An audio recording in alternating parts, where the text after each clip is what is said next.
शेरनी गर्भवती थी और एक शिकारी उसकी जान लेने के लिए उसका पीछा कर रहा था और शेरनी अपनी जान बचाने के लिए भाग रही थी। तभी एक ढलान से दूसरे ढलान पर जब उसने कूद मारी तब उसने अपने बच्चे को जन्म दे दिया। उसका बच्चा जहाँ नीचे गिरा वह से एक भेड़ों का झुंड जा रहा था और वह बच्चा भेड़ों के बीच शामिल हो गया और उसे भेड़ों ने ही पाला पोसा। अब वह बच्चा भेड़ों की तरह खुद को समझने लगा और उनके जैसे ही बन गया। बच्चा डरता था जब कोई बड़ा जानवर आ जाता था तो और किसी को देख लेता था जान बचाकर भाग लेता और छुप जाता था। अब कायरता उसके अंदर आती चली जा रही थी और वह भूल गया था कि वह शेर का बच्चा है।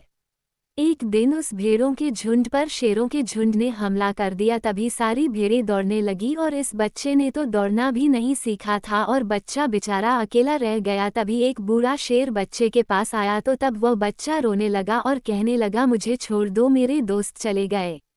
बूढ़ा शेर हंसने लगा और बच्चे से बोला, तुम्हें क्यों खाएंगे, तुम तो हमारे जैसे हो।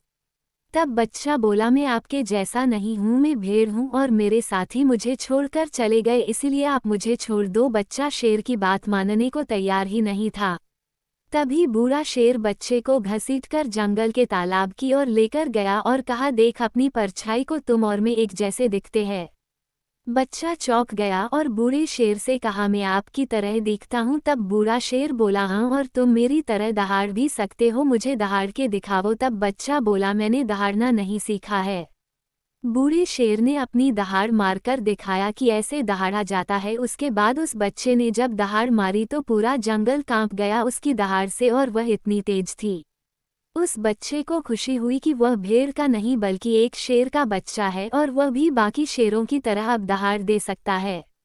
हम सब कुछ करके दिखा सकते हैं, बस हम दहाड़ना भूल गए हैं और हमने खुद की शक्तियों को भेड़ों वाली समझ रखा है, बल्कि हम शेरों वाली शक्तियां रखते हैं। प्लीज़ हमारे चैनल को लाइक और सब्सक्राइब अवश्य करें। आपको ये कहानी कैसी लगी हमें कमेंट करके ज़रूर बताएं। धन्यवाद।